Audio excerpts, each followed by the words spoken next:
ಇನ್ನು ರಾಜ್ಯ ಸರ್ಕಾರದಿಂದ ಆರ್ಎಸ್ಎಸ್ ಟಾರ್ಗೆಟ್ಗೆ ಆಕ್ರೋಶವನ್ನು ವ್ಯಕ್ತಪಡಿಸಿದ್ದಾರೆ. ಸೂರ್ಯ ಚಂದ್ರ ಇರೋವರೆಗೂ ಕೂಡ ಆರ್ಎಸ್ಎಸ್ ಇರುತ್ತೆ, ನಾಟಕ ಬಿಟ್ಟು ಅಭಿವೃದ್ಧಿ ಕಡೆಗೆ ಗಮನ ಕೊಡಿ ಅಂತ ವಿ ಸೋಮಣ್ಣ ಅವರು ಹೇಳಿಕೆ ಕೊಟ್ಟಿದ್ದಾರೆ. ರಾಜ್ಯ ಸರ್ಕಾರಕ್ಕೆ ಏನ್ ಮಾಡ್ತಾ ಇದ್ದೀವಿ ಅನ್ನೋದೇ ಗೊತ್ತಿಲ್ಲ. ಸಿಎಂ ಡಿಸಿಎಂ ಇಬ್ಬರೂ ಕೂಡ ಬೆಳಗ್ಗೆ ಹೊತ್ತು ನಾಟಕವನ್ನು ಮಾಡ್ತಾರೆ. ನವದೆಹಲಿಯಲ್ಲಿ ರಾಜ್ಯ ಸರ್ಕಾರದ ವಿರುದ್ಧ ವಿ ಸೋಮಣ್ಣ ಕಿಡಿಕಾರಿದ್ದಾರೆ. ಸಿದ್ದರಾಮಯ್ಯ ದೂರದೃಷ್ಟಿಯ ಚಿಂತನೆ ಕಳೆದು ಹೋಗಿದೆ, ಒಬ್ಬರ ಮೇಲೆ ಒಬ್ಬರನ್ನ ಎತ್ತಿ ಕಟ್ಟೋದನ್ನ ಬಿಡಿ ಅಂತ ಹೇಳಿದ್ದಾರೆ. ಆರ್ಎಸ್ಎಸ್ ಏಳಿಗೆ ರಾಜ್ಯ ಸರ್ಕಾರ ಸಹಿಸ್ತಾ ಇಲ್ಲ ಅಂತ ವಾಗ್ದಾಳಿಯನ್ನ ನಡೆಸಿದ್ದಾರೆ.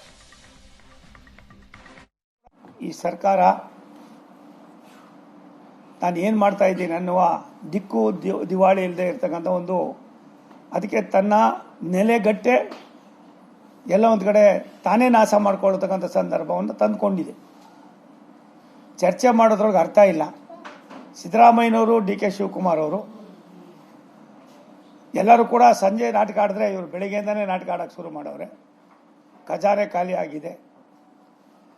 RSSು ರಾಷ್ಟ್ರೀಯ ಸ್ವಯಂ ಸೇವಕ ಸಂಘದ ಇತಿಹಾಸ ವಿಶ್ವದ ಭೂಪಟದಲ್ಲಿ ಭಾರತೀಯರ ಸಾರ್ವಭೌಮತೆಗೆ ಮತ್ತೊಂದು ಹೆಸರಾಗಿರ್ತಕ್ಕಂಥ ಒಂದು ದೊಡ್ಡ ಸಂಸ್ಥೆ.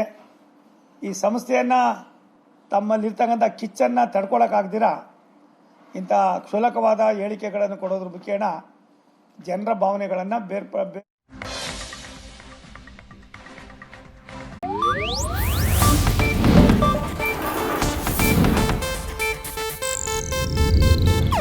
ಇದು ಏಷ್ಯಾನೆಟ್ ನ್ಯೂಸ್ ನೆಟ್ವರ್ಕ್ ಪ್ರಸ್ತುತಿ.